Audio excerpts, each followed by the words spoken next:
नमस्कार, आप देख रहे हैं द न्यूज बर्ड और मैं हूं आपके साथ पूजा। खबरों पर जाने से पहले एक नजर डालते हैं टॉप हेडलाइंस पर। संभागीय आयुक्त प्रतिभा सिंह ने मारवाड़ मथानिया सैटेलाइट चिकित्सालय का किया औचक निरीक्षण। हीट वेव प्रबंधन की तैयारियों का लिया जायजा।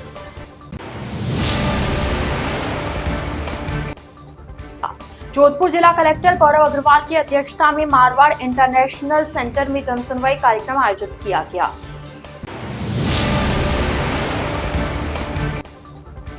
जोधपुर रेलवे स्टेशन पर पुनर्विकास के चलते द्वितीय प्रवेश द्वार 21 मई से अस्थायी रूप से रहेगा बंद।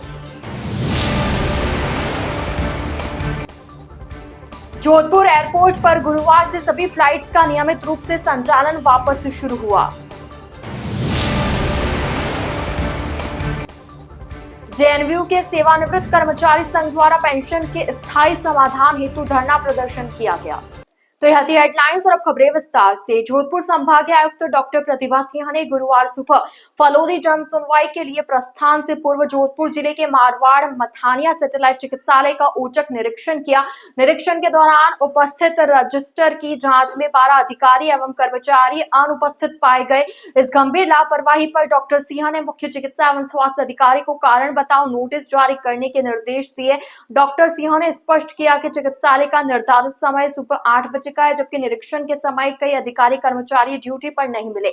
उन्होंने निर्देश दिए कि सभी कार्मिक समय पालना सुनिश्चित करें तथा गैर हाजिरी पाए जाने वालों के विरुद्ध सख्त कार्रवाई की जाएगी। निरीक्षण के दौरान अस्पताल परिसर, कॉरिडोर्स एवं गैलरी में स्वच्छता की व्यवस्था संतोषजनक पाई गई, जिस पर संभागीय आयुक्त ने संतोष प्रकट किया। डॉक्टर प्रतिभा सिंह ने चिकित्सालय के आपातकाल कक्ष का निरीक्षण करते हुए हीट वेव से प्रभावित रोगियों के लिए की जा रही व्यवस्थाओं की जानकारी ली। निरीक्षण के दौरान संभागीय आयुक्त ने हाल ही में प्रसव कराने वाली एक प्रसूता एवं उनके परिजनों से मुलाकात कर चिकित्सालय द्वारा दी जा रही चिकित्सा सेवाओं की जानकारी ली। आमजन की समस्याओं की सुनवाई कर उनके त्वरित समाधान व निराकरण की व्यवस्था सुनिश्चित करने तथा नागरिकों को सुशासन उपलब्ध कराने की दृष्टि से गुरुवार को मारवाड़ इंटरनेशनल सेंटर में जिला कलेक्टर गौरव अग्रवाल की अध्यक्षता में जिला स्तरीय जनसुनवाई आयोजित हुई। जिला कलेक्टर ने समस्याओं की सुनवाई करते हुए तथ्यात्मक जानकारी ली और प्राप्त अभ्यावेदनों का त्वरित निस्तारण सुनिश्चित करने के निर्देश दिए। जिला स्तरीय जनसुनवाई में जिला कलेक्टर गौरव अग्रवाल ने विभिन्न प्रकरणों में संबंधित उपखंड अधिकारी, तहसीलदार एवं जिला स्तरीय अधिकारियों को जांच करते हुए उनकी पालना रिपोर्ट जल्द प्रस्तुत करने के निर्देश दिए। इसके साथ ही उन्होंने प्रकरणों में विभाग द्वारा की गई कार्रवाई की जानकारी से परिवादी को अवगत करवाने के भी निर्देश दिए। जिला कलेक्टर अग्रवाल ने जनसुनवाई में उपस्थित सभी जिला स्तरीय अधिकारियों को संपर्क पोर्टल पर दर्ज शिकायतों के प्रति गंभीरता एवं संवेदनशीलता के साथ आवश्यक कार्रवाई करने के निर्देश दिए और कहा कि इनके निस्तारण में किसी भी स्तर पर शिथिलता नहीं रखी जाए। जोधपुर पुलिस आयुक्त राजेंद्र सिंह के निर्देशानुसार उदय मंदिर थाना पुलिस ने थाना क्षेत्र में एक गोदाम में भारी मात्रा में पटाखे और सोडियम नाइट्राइट का जखीरा बरामद किया। इस मामले में पुलिस ने एक आरोपी को गिरफ्तार किया। उदय मंदिर थाना अधिकारी सीताराम खोजा ने बताया कि आरोपी द्वारा बिना लाइसेंस के विस्फोटक सामग्री अपने गोदाम में भंडारण करके रखी हुई थी। कार्रवाई के दौरान लगभग 760 किलो पटाखे बरामद किए गए। इसके अलावा गोदाम में 70 बैग सोडियम नाइट्राइट के बरामद किए, जिसमें प्रत्येक का वजन 50 किलो है। पुलिस ने आरोपी यासीन अंसारी को गिरफ्तार किया, जिससे आगे की पूछताछ जारी है। गौरतलब है कि बुधवार दोपहर अंसल प्लाजा के पीछे गली में एक जूते के गोदाम में अचानक आग लग गई। दिखते दिखते आग ने विकराल रूप धारण कर लिया था। मौके पर दमकल के साथ पुलिस भी पहुंची। गोदाम में आग बुझाने के बाद जब पड़ोस के गोदाम से धुआं उठने लगा तो पुलिस ने इस गोदाम में भी आग लगने के अंदेशे के कारण उसे खुलवाया तो पुलिस हैरान रह गई। दरअसल गोदाम में भारी मात्रा में पटाखे और सोडियम नाइट्राइट का भंडारण करके रखा हुआ था। हालांकि अच्छी बात यह है कि इस गोदाम में आग नहीं लगी, वरना एक बार की पूरे क्षेत्र में आग फैल जाती। ये आग लगी थी। आग बुझाने पे पास वाली बिल्डिंग में धुआं निकल रहा था, तो हमने उसको भी खुलवा के चेक किया कि भाई उसमें तो कहीं आग नहीं लगी है। जब खुलवा के जब अंदर गए तो उसमें पटाखों के वो कार्टून पड़े थे काफ़ी सारे, और ये सोडियम नाइट्रेट के भी कट्टे पड़े थे, जो कि ये गन पाउडर वगैरह के साथ काम में लेते हैं। तो इसलिए फिर हमने उनकी गिनती की और विस्फोटक पदार्थ अधिनियम में मुकदमा दर्ज किया है तथा एक जने को अरेस्ट किया है। नमस्कार। यासीन अंसारी है नाम। नासिर। नहीं, सोडियम सोडियम नाइट्रेट। नाइट्रेट जी। सोडियम नाइट्रेट के ये 70 कट्टे हैं, 50 केजी एक का वजन है जी। जोधपुर एयरपोर्ट से गुरुवार से सभी फ्लाइट्स का नियमित संचालन शुरू हो गया। एयरपोर्ट निदेशक डॉक्टर मनोज उनियाल ने बताया कि एयरपोर्ट अथॉरिटी ऑफ इंडिया के निर्देशानुसार सभी 16 फ्लाइट्स अब तक शेड्यूल के अनुसार संचालित होंगी। बुधवार को केवल 3 फ्लाइट्स का संचालन हुआ था। एयरपोर्ट से दिल्ली, मुंबई, पुणे, अहमदाबाद, इंदौर, हैदराबाद और बेंगलुरु के लिए नियमित उड़ानें संचालित की जाती है। गौरतलब है कि एयरपोर्ट अथॉरिटी ऑफ इंडिया ने गत 12 मई को सभी एयरपोर्ट से फ्लाइट संचालन शुरू करने के दिशा निर्देश जारी किए थे। हालांकि सुरक्षा के एहतियातन विमान कंपनियों ने 13 मई को भी फ्लाइट्स का संचालन रख। प्रदेश के मुख्यमंत्री भजनलाल शर्मा के नेतृत्व में राज्य सरकार द्वारा लगातार प्रदेश में विभिन्न वर्गों के कल्याण के लिए कई निर्णय लिए गए हैं। इसी कड़ी में राज्य सरकार ने कृषि विषय लेकर अध्ययन करने वाली छात्राओं को 11वीं से लेकर पीएचडी करने तक प्रोत्साहन राशि देने का निर्णय लिया। ग्रामीण एवं शहरी अंचल की आर्थिक रूप से कमजोर वर्ग की ऐसी छात्राएं जो 10वीं कक्षा उत्तीर्ण करने के बाद 11वीं में कृषि विषय लेना चाहती है और कृषि विषय में ही उच्च अध्ययन करना चाहती है, उन्हें यह प्रोत्साहन राशि दी जाएगी। योजना में आवेदन की अंतिम तिथि 31 जनवरी 2026 होगी। उत्तर पश्चिम रेलवे के जोधपुर मंडल के जोधपुर रेलवे स्टेशन पर चल रहे पुनर्विकास कार्य के अंतर्गत सेकेंड एंट्री पर निर्माण गतिविधि तेजी से प्रगति पर है। इस परियोजना के तहत स्टेशन बिल्डिंग के एक छोर पर निर्माण का कार्य पूर्ण हो चुका है और अब दूसरी ओर की पूरे स्टेशन बिल्डिंग को तोड़कर पुनः निर्माण कार्य प्रारंभ किया जाएगा। वरिष्ठ मंडल वाणिज्य प्रबंधक विकास खेड़ा ने बताया कि 21 मई 2025 से सेकेंड एंट्री से यात्रियों की आवाजाही अस्थायी रूप से कुछ माह के लिए बंद रहेगी।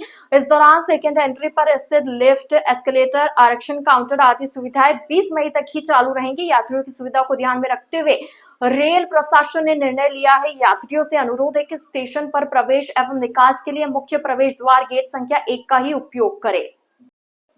प्रदेश के बांसवाड़ा स्थित गोविंद गुरु जनजातीय विश्वविद्यालय में जयनारायण व्यास विश्वविद्यालय जोधपुर के 3 शिक्षकों प्रोफेसर महिपाल सिंह राठौड़, प्रोफेसर राम सिंह आढ़ा व डॉक्टर भगवान सिंह शेखावत को बोर्ड ऑफ स्टडीज का सदस्य नियुक्त किया गया है। गौरतलब है कि विश्वविद्यालय में बोर्ड ऑफ स्टडीज महत्वपूर्ण निकाय होता है जो विश्वविद्यालय के अकादमिक कार्यक्रम को विकसित और प्रबंधित करने में सहायता करता है। यह बोर्ड पाठ्यक्रम की रूपरेखा, मूल्यांकन विधियों और शैक्षणिक नीतियों को निर्धारित करता है जो संस्थान के लिए शैक्षिक गुणवत्ता सुनिश्चित करने में महत्वपूर्ण भूमिका निभाता है। नवनियुक्त तीनों सदस्यों को अकादमिक क्षेत्र से जुड़े शिक्षकों व शोधार्थियों सहित प्रबुद्धजनों ने बधाई दी। नियुक्त सदस्यों ने पदस्थ दायित्व के लिए विश्वविद्यालय प्रशासन का आभार जताया।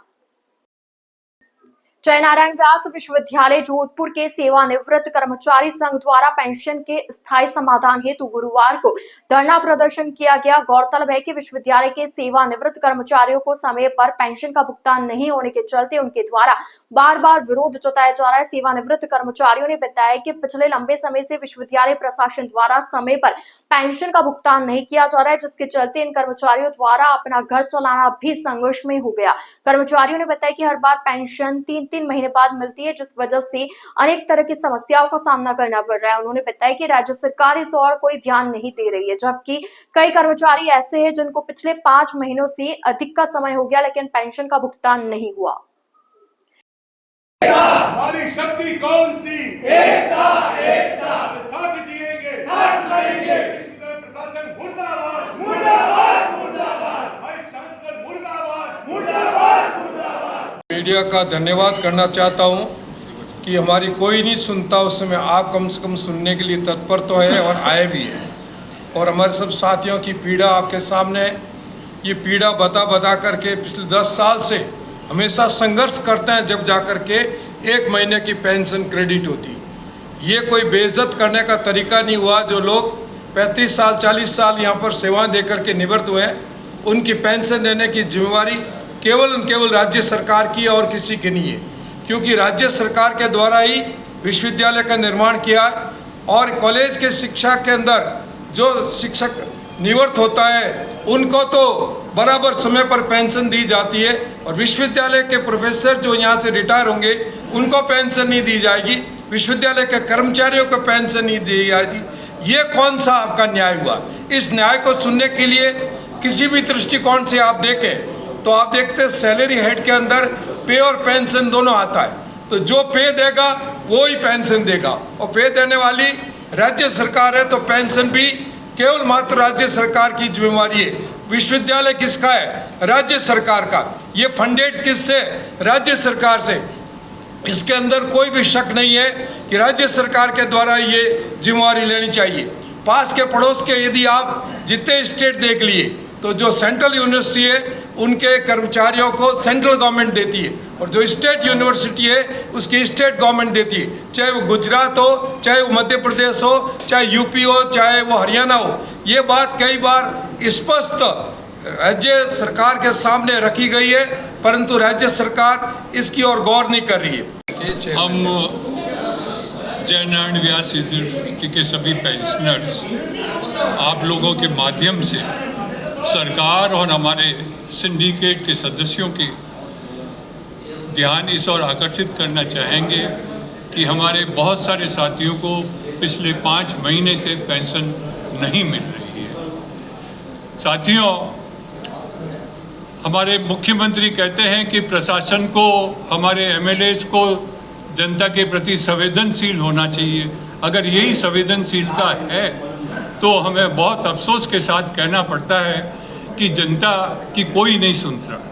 आज हमारे प्रशासन की तो बात छोड़ें, एमएलए जो साथी हैं हमारे, वो भी हमारी बात को नहीं सुन रहे हैं।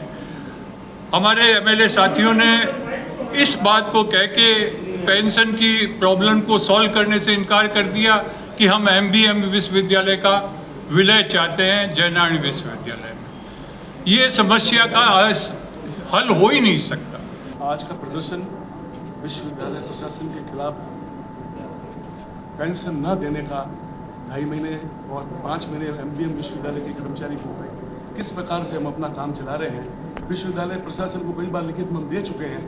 ये स्थिति आ रही है कि आज हमको 5 महीने और 2.5 महीने होने के पश्चात इकट्ठा होना पड़ रहा है, वो भी पेंशन के लिए, जो कि उनकी जवाबदारी है।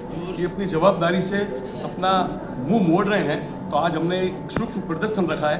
आज हम इसकी रणनीति तय करेंगे कि हमें आगामी समय में किस प्रकार से विश्वविद्यालय प्रशासन का सामना करना है, जो कि हमारे जायज हक को कुचलने का प्रयास कर रहा है। आज इस मीटिंग में ये तय हो जाएगा, इस प्रदर्शन में, कि आगामी समय में हमें किस प्रकार से आंदोलन को करना है।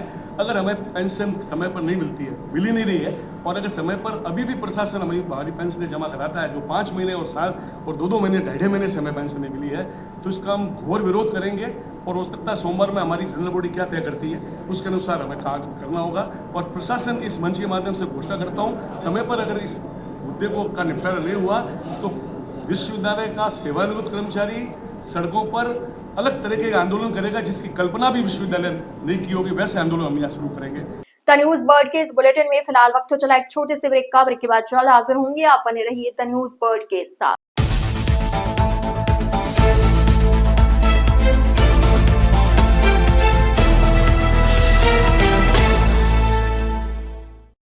ब्रेक के बाद आपका स्वागत है। अग्रसेन संस्था प्रांगण में समग्र अग्रवाल समाज की इकाइयों की ओर से भीलवाड़ा के सांसद दामोदर अग्रवाल का समारोह पूर्वक अभिनंदन किया गया। श्री अग्रसेन संस्था जोधपुर के अध्यक्ष उमेश लीला ने बताया कि भीलवाड़ा के सांसद दामोदर अग्रवाल समाज का गौरव है। आज समाज की विभिन्न इकाइयों द्वारा उनका माल्यार्पण कर साफा पहना और स्मृति चिन्ह भेंट कर उनका स्वागत और अभिनंदन किया गया। संस्था के सचिव अनिल सिंहल ने बताया कि दामोदर अग्रवाल की कार्य और उनका आज उद्बोधन संपूर्ण समाज के लिए प्रेरणादायक था। उन्होंने बताया कि अभिनंदन समारोह में महिला शक्ति, समाज के उद्यमियों और अन्य सभी लोग बड़ी संख्या में शामिल हुए। सांसद दामोदर अग्रवाल ने बताया कि समाज के लोगों द्वारा इस तरह का सम्मान मिलना गौरवपूर्ण अनुभूति हुई। अभी तो जोश और तेज होना चाहिए, बहुत कुछ होना बाकी है। भारत माता की जय, वंदे मातरम, वंदे मातरम, अग्रसेन जी महाराज की जय। समग्र अग्रवाल समाज जोधपुर द्वारा आयोजित इस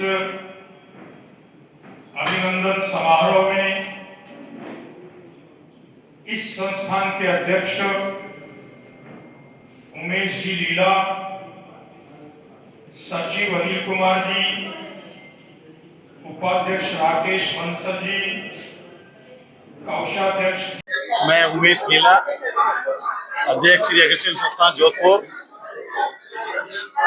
बहुत ही हर्ष का विषय है कि आज श्री अग्रसेन संस्थान प्रांगण में जोधपुर के तमाम समग्र अग्रवाल समाज की इकाइयों की तरफ से भीलवाड़ा के सांसद महामंत्री भाजपा श्री दामोदर जी अग्रवाल साहब का समाज की सभी इकाइयों ने अभिनंदन स्वागत किया। और मैं बहुत ही हर्ष के साथ में कहना चाहता हूं कि श्री दामोदर जी सांसद महोदय ने जो बातें बताई आज के समय में समाज के लिए नितांत आवश्यक है। उन्होंने यह भी कहा कि आज के समय में युवा पीढ़ी को आगे आना चाहिए। जो देश का अंदर अगर समाज की जनसंख्या है उसके हिसाब से सबको उन्होंने एकजुट रहने का भी संदेश दिया। मैं अनिल सिंगल, सचिव श्री अग्रसेन संस्थान। आज बड़ा खुशी का विषय है कि हमारे मध्य श्री दामोदर जी अग्रवाल सांसद भीलवाड़ा उपस्थित थे और उनका जो उद्बोधन था वाकई बहुत प्रेरणादायक था। समाज और देश दोनों के लिए अपने आप को एक रास्ता दिखाने वाला उद्बोधन था। उन्होंने कहा कि इस समाज को आगे बढ़ने, हर एक समाज को आगे बढ़ने के लिए हर तरीके से अपने आप को ब्यूरोक्रेसी एज वेल एज व्यापार दोनों में आगे बढ़ना चाहिए, तभी आगे बढ़ सकता है और संस्कारित भी होना चाहिए। इस कार्यक्रम में समाज की महिला शक्ति, समाज के भद्र पुरुष सभी लोगों का आगमन हुआ। अग्रवाल समाज द्वारा मेरा अभिनंदन समारोह रखा गया।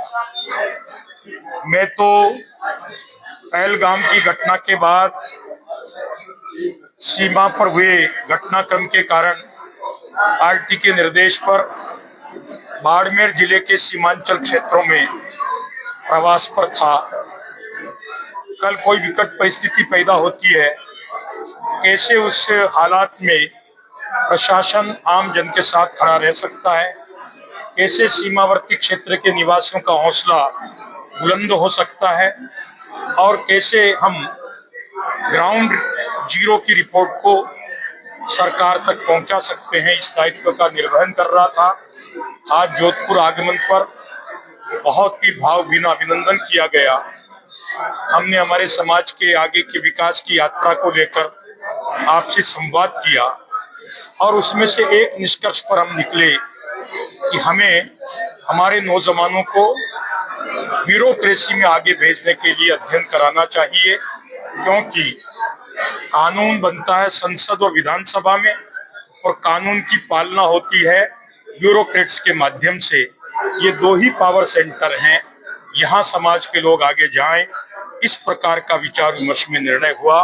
मैं जोधपुर अग्रवाल समाज के सभी पदाधिकारियों का धन्यवाद ज्ञापित करूंगा कि आपने बहुत ही भावभीना अभिनंदन किया और मेरी बात सुनी।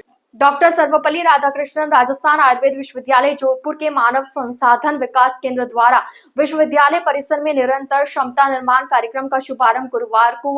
यह कार्यक्रम 14 जून 2025 तक चलेगा। इस महत्वपूर्ण आयोजन का उद्घाटन विश्वविद्यालय के कुलपति प्रोफेसर वेद प्रदीप कुमार प्रजापति की उपस्थिति में संपन्न हुआ। उद्घाटन सत्र में प्रोफेसर श्री कृष्ण शर्मा खांडल, पूर्व प्रोफेसर रोग एवं विकृति विज्ञान स्नातकोत्तर विभाग ने मुख्य वक्ता के रूप में भाग लिया। उन्होंने स्वास्थ्य देखभाल और उपचार में नई चुनौतियों का सामना करने के लिए स्वयं को कैसे तैयार करें विषय पर गहन व्याख्यान प्रस्तुत किया। इस अवसर पर इंटरनेशनल योगा दिवस के उपलक्ष्य में कर्टेन रेजर प्रोग्राम एवं विश्वविद्यालय के न्यूज़लेटर का विमोचन किया गया।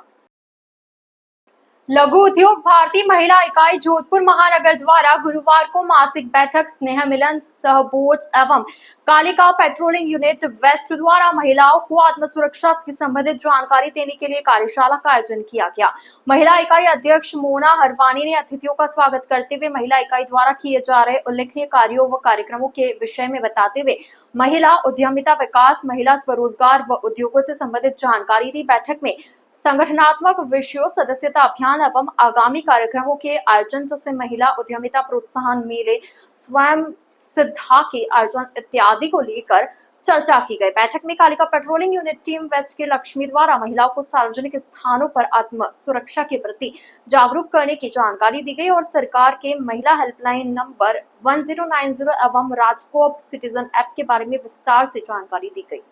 राज्य सरकार के द्वारा कालिका टीम का गठन किया गया है स्पेशल महिलाओं की सुरक्षा के लिए।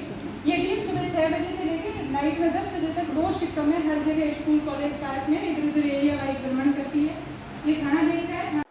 शिक्षकों की विभिन्न मांगों के निराकरण के लिए अखिल राजस्थान राज्य कर्मचारी संयुक्त महासंघ एकीकृत द्वारा जिला शिक्षा अधिकारी कार्यालय के बाहर प्रदर्शन करते हुए उन्हें ज्ञापन सौंपा गया। वरिष्ठ उपाध्यक्ष इंद्र विक्रम सिंह चौहान ने बताया कि शिक्षकों की प्रतिनियुक्तियां समाप्त कर दी गई, उसके बावजूद अनेक शिक्षक अभी भी विभिन्न कार्यालय में लगे हुए। ज्ञापन में बताया गया कि कार्यालय में बिना सक्षम आदेश के अन्य कार्मिक कार्य कर रहे। ये विभागीय गोपनीयता की दृष्टि से उचित नहीं है। ज्ञापन सौंपने के दौरान बड़ी संख्या में शिक्षक उपस्थित रहे।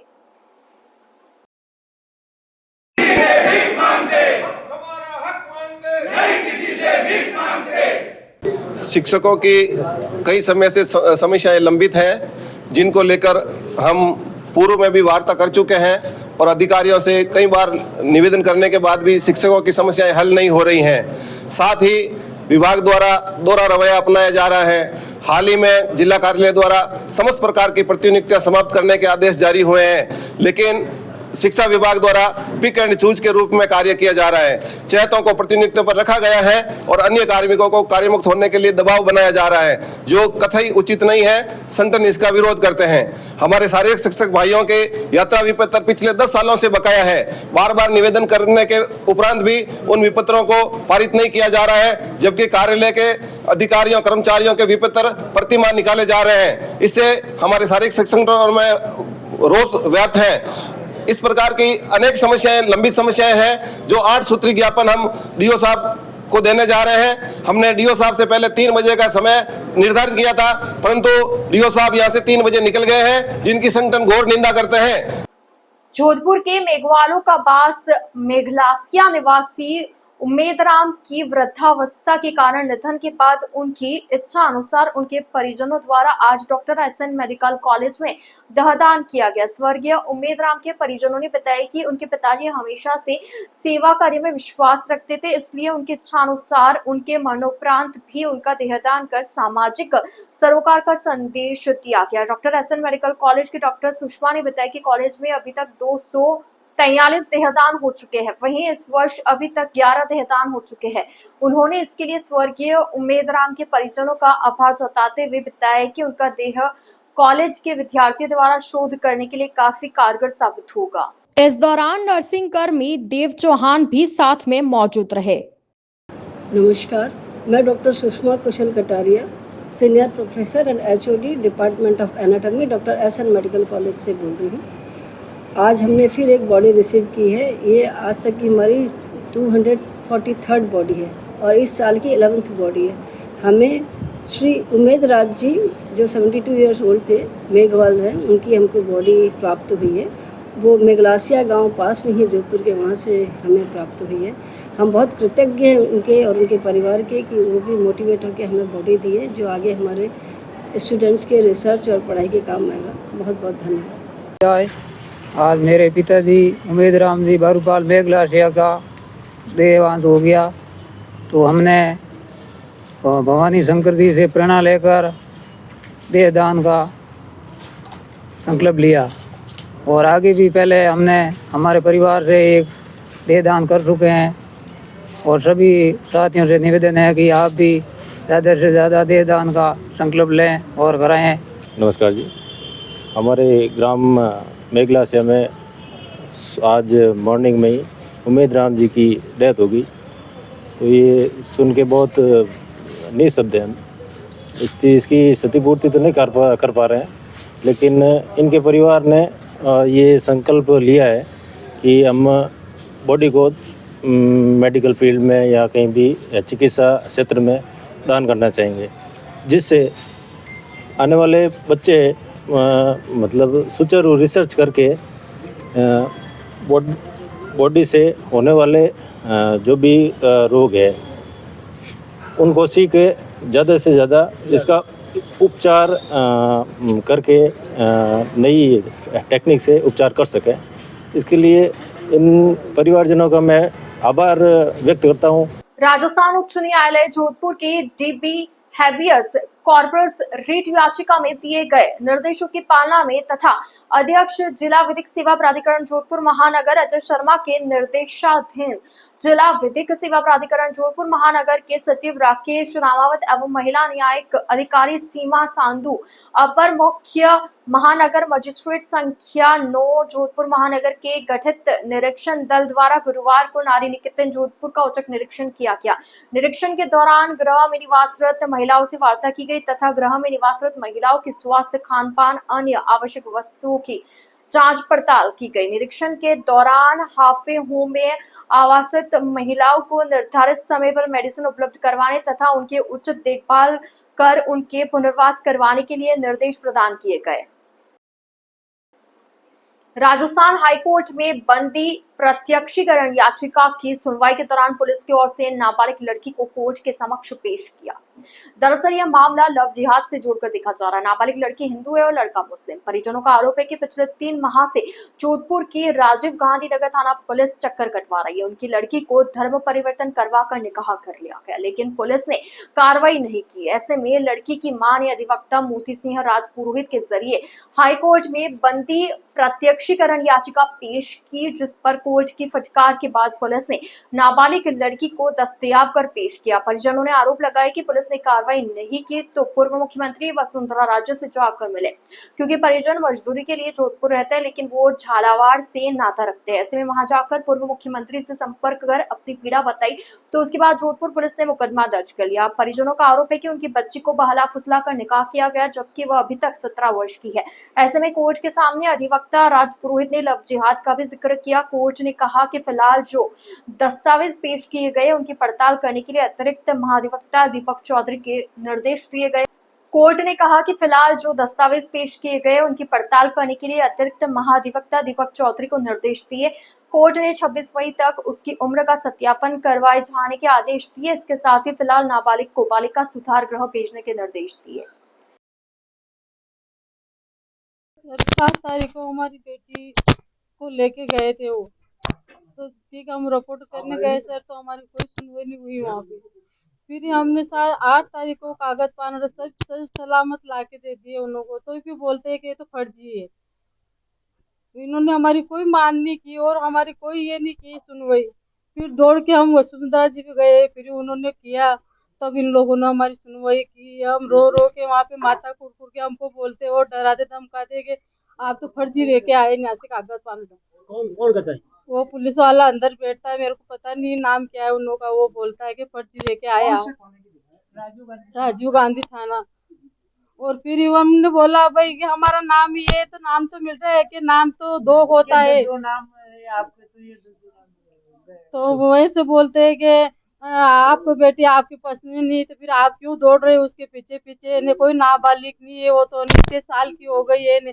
हमने बोला कि नहीं भाई आप चेक कर लो, जांच कर लो गांव जाके कि भाई हम झूठ बोल रहे हो तो आपको पता चल जाएगा। तो कि कोई नहीं, आप तो झूठ बोल रहे, फर्जी लाके दे दिए हमको कागज पाड़ा सारा। आपकी बच्ची कितने साल की है? हमारी 17 साल की नहीं हुई, 17 साल की भी नहीं हुई हाल, नाबालिग बिल्कुल। हमारी बच्ची समझती, उसको तो जो ही बोलते हो। तो पुलिस ने कैसे कार्रवाई की? अब पहले नहीं की, क्या पुलिस ने क्या कार्रवाई की? पुलिस ने तो ऐसे हमने रिपोर्ट की, हमको बोल दिया कि अभी कल 12 से 12:15 नहीं बजने देंगे, आपकी बेटी घर यहाँ पे आ जाएगी। तो फिर हम गए, उससे पहले बेटी को वहाँ बिठा रखा। तो हम गए तो हमको पुलिस वाले बोलते कि डराओगी नहीं, धमकाओगी नहीं, आप कुछ नहीं बोलोगे इसको, आपसे समझे तो साथ में ले जाना, बाकी लेके मत जाना। तो सर हमने उनको बोला, समझाया, तो वो क्या समझे, पुलिस वाले तो कुछ बोला ही नहीं। उन्होंने उधर के हमसे कुछ पूछा भी नहीं कि आपकी बेटी है कि क्या है कि नहीं, कि भाई आप लेना चाह रहे हैं कि कुछ भी नहीं पूछा सर। और हमारी बेटी को उन लोगों के साथ दिया। सिरोही के शिवगंज शहर से 7 किलोमीटर की दूरी पर कानाकोलर की सरहद के समीप जमीन विवाद को लेकर 2 दिन पूर्व हुई जोधपुर के एक प्रॉपर्टी डीलर की निर्मम हत्या के 3 आरोपियों को पुलिस ने बीती रात गिरफ्तार कर लिया। इन आरोपियों को पुलिस ने बुधवार को न्यायालय में पेश किया, जहां से 3 दिन की पुलिस अभिरक्षा में भेजा है। गौरतलब है कि सोमवार की शाम करीब 5 बजे कानाकोलर के समीप जमीन विवाद को लेकर जोधपुर के बिल्डर्स जसवंत जैन सहित उनके 2 साथियों पर 3-4 जनों ने कुल्हाड़ी व लाठियों से हमला कर दिया। इसके दौरान उनका एक साथी किसी तरह बचकर भाग गया। इस मामले में जसवंत जैन को अस्पताल ले जाया गया। इस मामले में पुलिस ने घटना के दिन ही 3-4 आरोपियों को डिटेन कर लिया था। मंगलवार की रात को पुलिस ने इस घटना के मुख्य आरोपी नैनाराम, सोनाराम तथा गुलाब राम को गिरफ्तार कर लिया। पुलिस ने इन आरोपियों को न्यायालय में पेश किया, जहां से उन्हें 3 दिन की पुलिस अभिरक्षा में भेजा है। पुलिस आरोपियों से पूछताछ कर रही है। इस मामले में और भी गिरफ्तारी संभव है। न्यायालय से 3 दिन का रिमांड मिलने के बाद पुलिस आरोपियों को घटनास्थल लेकर पहुंची तथा क्राइम सीन रिक्रिएट किया गया। पुलिस ने बताया कि हत्या में प्रयुक्त हथियारों की बरामदगी भी शीघ्र की जाएगी। कानाकोलर के सरहद कानाकोलर के अंदर खेत के अंदर जसवंत सांखला पुत्र दीपचंद जैन निवासी जोधपुर व उनके साथी हनुमान जाट और ओमाराम बिश्नोई और एक ना मित्र था जितेंद्र जैन, ये चारों वहाँ अपने खरीदी हुई ज़मीन पर सफाई करवा रहे थे। तो खेत के पड़ोस में मीणा का खेत था, तो इन्होंने शक हुआ कि ये हमारे खेत के अंदर करती, इस आधार पर वो उनको मना करने के लिए गए और उसी दरमियान उनके पास में आपस में बोलचाल हो गई। बोलचाल को लेकर तीनों भाई मीणा जो कानाकोलर के रहने वाले हैं, एक का नाम है नैनाराम पुत्र लुम्बाराम मीणा, सोनलाल पुत्र नैनाराम लुम्बाराम मीणा और दलबाराम पुत्र लुम्बाराम मीणा, ये तीनों भाई आए और उनके पास में झगड़ा करने लगे। नैनाराम के पास में कुल्हाड़ी थी, तो कुल्हाड़ी से उन्होंने ताबड़तोड़ वार किए, जिससे जसवंत जैन के शरीर में 3 कुल्हाड़ी और 5 कुल्हाड़ी के वार पूरे शरीर में उसने किए, तो वो घायल होकर वहीं मौके पर उसकी डेथ हो गई। तथा हनुमानाराम और उमाराम ने छोड़ाने की कोशिश की, तो उनके साथ भी उन्होंने कुल्हाड़ी से मारपीट की और फिर वो तीनों भाग गए वहाँ से। फिर हमें इतला मिली, हम मौके पर गए। मौके पर जाकर के हमने उच्च अधिकारियों को इतला दी और फिर हमारी FSL टीम, MOB टीम भी मौके पर रही और साक्ष्य संकलित किए। आज हमने इन तीनों मुलजिमों को गिरफ्तार कर कोर्ट में पेश किए गए और 3 दिन का PC रिमांड लेकर गए। संभागीय आयुक्त डॉक्टर प्रतिभा सिंह व जिला कलेक्टर HL अटल द्वारा गुरुवार को पंचायत समिति फलोदी में आयोजित जिला स्तरीय जन सुनवाई में आमजन की समस्याओं को सुनते हुए संबंधित अधिकारियों को त्वरित जांच करते हुए नियमानुसार कार्रवाई करने के निर्देश दिए। जन सुनवाई में नरेगा कार्यों में भ्रष्टाचार, बरसाती नाले को सही करवाने, पेंशन दिलवाने, पानी बिजली सहित विभिन्न विभागों के 58 परिवाद प्राप्त हुए। सभी प्रकरणों को सुनते हुए संबंधित अधिकारियों से रिपोर्ट लेते हुए त्वरित प्रकरणों का निस्तारण कर परिवादी को राहत प्रदान करने के निर्देश दिए। साथ ही प्रकरणों का निस्तारण रिपोर्ट कार्यालय में भिजवाने के निर्देश दिए। न्यूज़ बर्ड के इस बुलेटिन में फिलहाल के लिए इतना ही। आइए चलते चलते एक बार फिर नजर डालते हैं आज की टॉप हेडलाइंस पर। संभागीय आयुक्त प्रतिभा सिंह ने मारवाड़ मथानिया सैटेलाइट चिकित्सालय का किया औचक निरीक्षण, हीट वेव प्रबंधन की तैयारियों का लिया जायजा।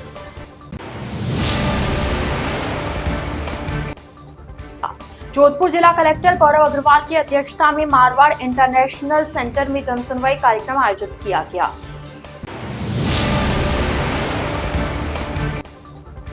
जोधपुर रेलवे स्टेशन पर पुनर्विकास के चलते द्वितीय प्रवेश द्वार 21 मई से अस्थायी रूप से रहेगा बंद। जोधपुर एयरपोर्ट पर गुरुवार से सभी फ्लाइट्स का नियमित रूप से संचालन वापस शुरू हुआ। JNVU के सेवानिवृत्त कर्मचारी संघ द्वारा पेंशन के स्थायी समाधान हेतु धरना प्रदर्शन किया गया। तो अब दीजिए इजाजत पूजा को और आप इसी तरह बने रहिए द न्यूज़ बर्ड के साथ। नमस्कार।